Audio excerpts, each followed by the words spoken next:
Hello students, welcome to Sanjeev Khare channel. Students, last term में हमने factor theorem पढ़ी थी और जो आज हम टॉपिक पढ़ने जा रहे हैं वो है finding the HCF and LCM of a number.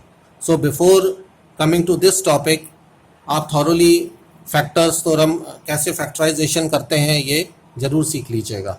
Now we come to the today's topic, finding the HCF of a number. Highest common factor हम कैसे निकालते हैं, उसके लिए मैंने यहाँ पर 3 स्टेप्स लिख रखी हैं। आप देखिए, find the prime factors of a number, किसी भी नंबर का प्राइम फैक्टर निकालना। Second step, express it in power terms. Power terms का क्या मतलब है स्टूडेंट्स, कि जैसे 2 इंटू 2 इंटू 2 लिखा हुआ है तो हम उसको 2 टू दी पावर 3 लिख देंगे, तो ये पावर टर्म्स में लिखना कहलाता है, एक्सप्रेस करना कहलाता है। ठीक है। इसके बाद स्टेप 3 जो है वो बहुत इंपॉर्टेंट है। ये क्या कहती है, that HCF is the product of the smallest power of each common factor। यानी कि जो हमने फैक्टर्स निकाले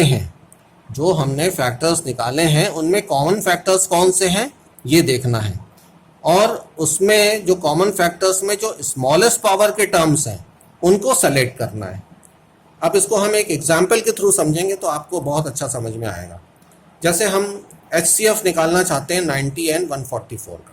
सो first step is to find the prime factors of a number. ठीक है, हमने यहाँ पर प्राइम फैक्टर्स निकाल लिए। 90 के फैक्टर्स आ गए 2 इंटू 3 इंटू 3 इंटू 5। इसी प्रकार से 144 के ये फैक्टर्स निकाल लिए। फिर हमने इसको पावर टर्म्स में लिख लिया। जैसे यहाँ पर 2 लिखा 2 टू दी पावर 1, ये 3 2 टाइम्स है तो हमने इसको लिख लिया 3 टू दी पावर 2। 5 को 1 टाइम्स है, इसी तरह से हमने 144 को लिख लिया 2 to the power 4 into 3 to the power 2।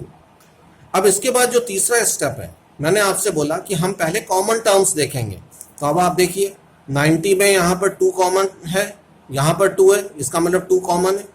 यहाँ पर 3 है और ये 3 है तो 3 कॉमन है। इसके अलावा कोई दूसरा नंबर ऐसा नहीं है जो कॉमन है। तो हमें क्या करना है, देखिए डेफिनेशन में क्या कहा गया है, HCF is the product of smallest power.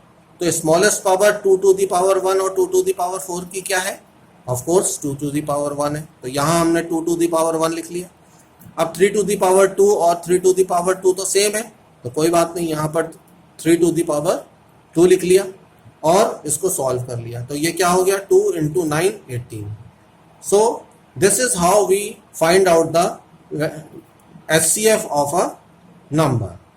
तो आपको इसमें एक्सप्रेस करना है पावर टर्म्स में, और उसके बाद जो कॉमन टर्म्स हमारे आते हैं उन कॉमन टर्म्स में जो मिनिमम या स्मॉलेस्ट टर्म पावर का जो टर्म होते हैं, ये ध्यान रखिएगा स्टूडेंट्स, कॉमन टर्म्स जो वर्ड है वो बहुत इंपॉर्टेंट है। और वहाँ से हमने 18 यहाँ HCF इसका निकाल लिया। Now coming on to the LCM, how to find out the LCM। ये भी बहुत आसान है स्टूडेंट्स। पहला स्टेप बिल्कुल सेम है, प्राइम फैक्टर्स आप लोग निकाल लीजिए, फिर उसको एक्सप्रेस कर दें पावर टर्म्स में। ठीक है, यहाँ पे थोड़ा सा डिफरेंस है स्टेप 3 में। Step 3 is product of the highest power of the common factor and remaining prime factor. वहाँ पे लोवेस्ट पावर ले रहे थे, यहाँ पर हाईएस्ट पावर ले रहे हैं, पहली चीज। दूसरी चीज जो इंपॉर्टेंट है वो ये है कि वहाँ पर हम कॉमन टर्म्स के अलावा कोई दूसरा टर्म नहीं लेते थे, लेकिन यहाँ पर हम कॉमन टर्म्स के बाद जो बचे हुए फैक्टर्स रहते हैं, जो टर्म्स रहते हैं, उसको भी हम लेते हैं। इसको भी हम एक एग्जाम्पल के थ्रू समझते हैं students.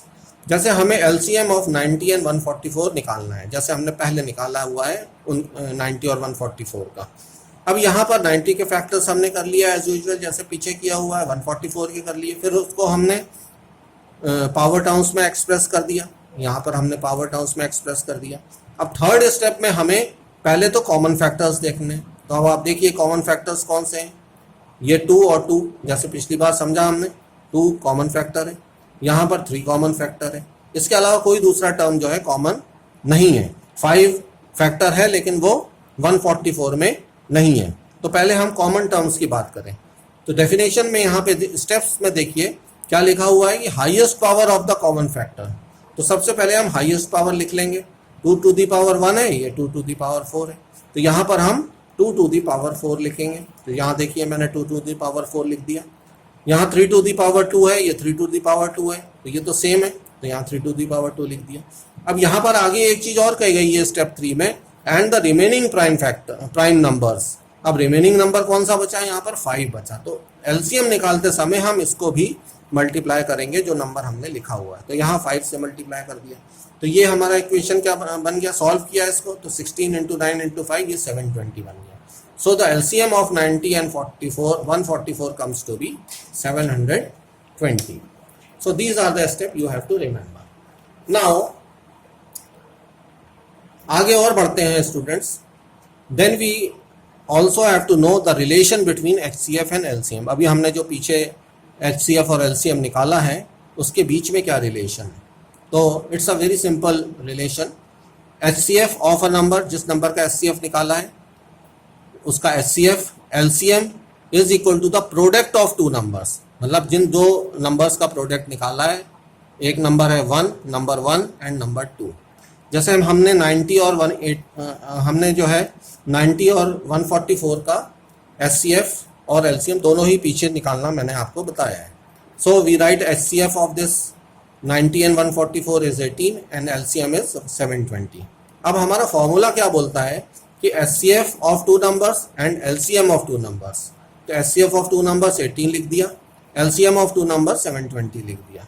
Now the product of two numbers हमने निकाला. प्रोडक्ट ऑफ टू नंबर्स, कौन से नंबर का प्रोडक्ट करना है, जिसका हमने एलसीएम और एचसीएफ निकाला है, वो कौन से नंबर्स है, 90 और 144. तो यहाँ हमने लिख दिया 90 और 144. So what we observe is that the product of LCM, HCF and LCM is 1296 and the product of the number is 1296. तो इसका मतलब ये जो ऊपर मैंने एक्सप्रेशन लिखा हुआ है ये बिल्कुल इस इक्वेशन के थ्रू वेरीफाई हो जाता है.